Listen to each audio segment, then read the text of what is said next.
Welcome. I'm Kinetic Symphony. I hunt down and report on weird and true mysterious stories, from glitches to the paranormal. Case file number 1573, written by altxatu, the 25-year psychic bond. This seems silly, but it's our story and deserves to be told. Maybe someone else will understand. My friend and I have some kind of weird psychic connection. I've known him for about 25 years now. We have similar dreams. When we're around each other, we don't really talk much. We know what the other person is thinking most of the time. It's not perfect, and I'm never really sure if I know what he's thinking. It's just a gut feeling. Oh, X is thinking about going to Y restaurant. That kind of thing. Now, normally I would chalk it up to coincidence, or mentioning said restaurant in conversation at some point. But it happens with most things. When my mother was diagnosed with breast cancer, I called him after I called my partner. He already knew.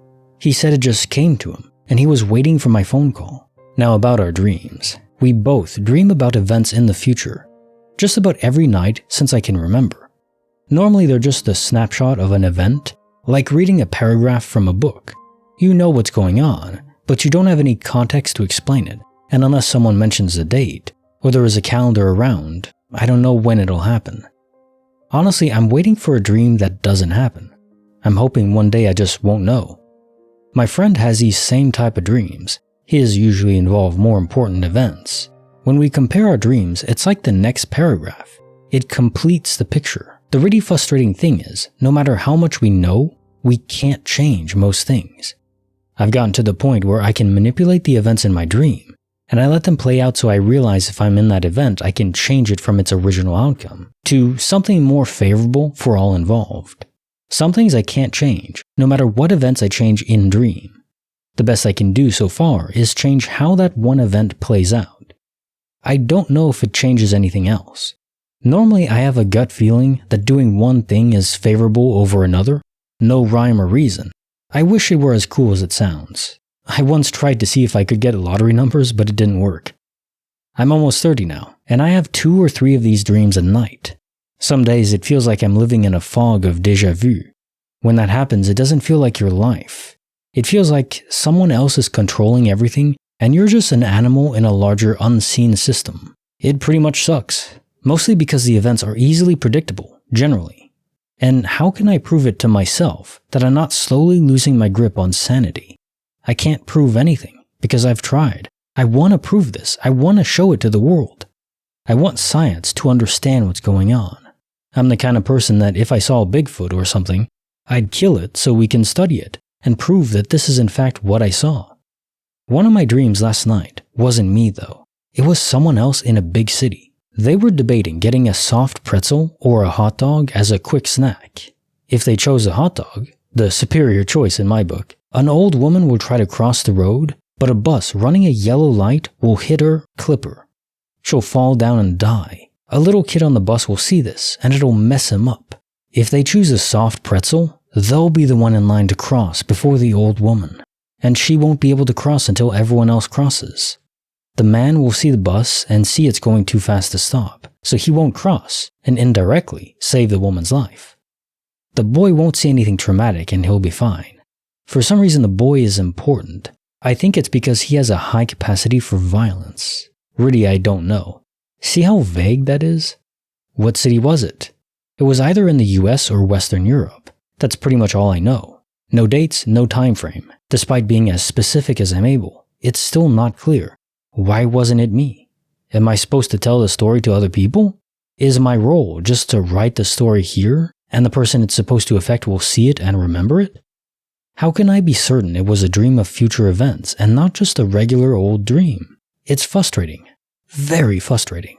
Case notes for file 1573, the 25-year psychic bond. Psychic bonds, like Bluetooth for our minds. But very similar to Bluetooth, the connection can be wonky, unstable, it can waver, and even when seemingly connected properly, the connection doesn't always feed information accurately. Sometimes the information is garbled, or not interpreted by the device correctly, in this case the device being our brain. But future predictions in dreams are a bigger beast to deal with, in terms of explaining what's going on.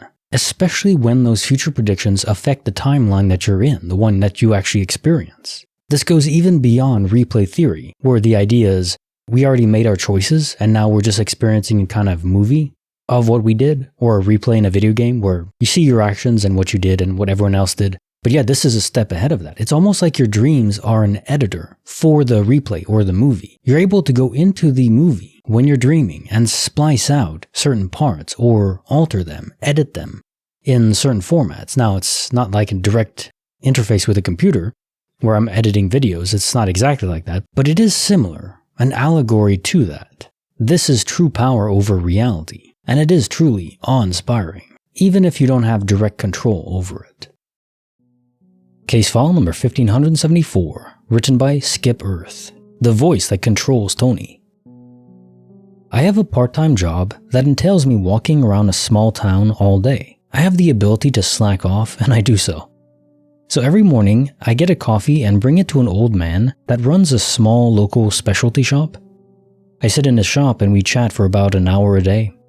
I know his tiny 400 square foot store well, his radio, what's in the store, etc. Today, while JQ10's sitting there, he looked a little off. I don't know how to explain it, but he looked like he didn't feel well. I even asked him and he said he was fine. He wears the same shirt every day to do his work. It's like an apron to him. That also wasn't on him today at first. As we were sitting there, I hear a loud and clear PA system say something and cut off suddenly. Almost like a voice out of the air. Like a voice from nowhere, but with the static of a PA system. Clear as day from within the store. I asked Tony, the shop owner, and he didn't hear it, but immediately after it, he changed into his work shirt and started acting normal. It was almost like a movie and someone told him to get into character, and then he was regular. I couldn't make out what the voice said, but I was weirded out by this. Case notes for file 1574, the voice that controls Tony. So first off, your job sounds awesome. Being able to be paid to walk around all day around town, I mean, that's just awesome. Nice. But the most important question to ask here is the sound that you heard over the PA system that apparently Tony didn't hear. And I'm guessing if anyone else was in the shop, no one else heard it either. It's like the philosophical question of, does a tree make a sound if it falls in the forest and no one is around to hear it? Well, on a purely physical sense, what is sound? Sound is just organized vibrations in the atmosphere, or any medium, doesn't have to be through air. So in that sense, yes, it does make a sound. But in the metaphysical sense, a sound is contingent on being heard, on being observed, processed by a conscious mind. So in that regard, I think it was real, but I think it was a sound that you weren't meant to pick up on. I don't think you were meant to hear it. Get into character, Tony. You're on the clock now. It's a real Truman Show vibes there. I'm just waiting for Tony to bust out the product placement randomly and stare into a specific direction where apparently there are no cameras, but I guess there are cameras. Boy, that'd be really creepy. Now time for the quote of the day. Great part of being a grown-up, you never have to do anything. Peter Blake. Yeah, you never have to do anything technically, and you also can do anything you want. Isn't that the point of why it's so overwhelming for so many people? If you think back to when you're a kid, mostly your days are free, but they're also planned for the important stuff, right? And in that kind of environment, it's this weird juxtaposition where sometimes you feel more free the less options you have. The more options you have, the more constrained by the overwhelming abundance of choice, and you feel like you're trapped. You see this all the time when you're trying to pick a show to watch when you're having an evening meal, which is something I do, a ritual where you make your food, you sit it down, and then you feel, okay, what am I going to watch? And by the time you find something, the food is already cold. It's a real problem. To counter that, you should pick the movie before you make the food. But I digress.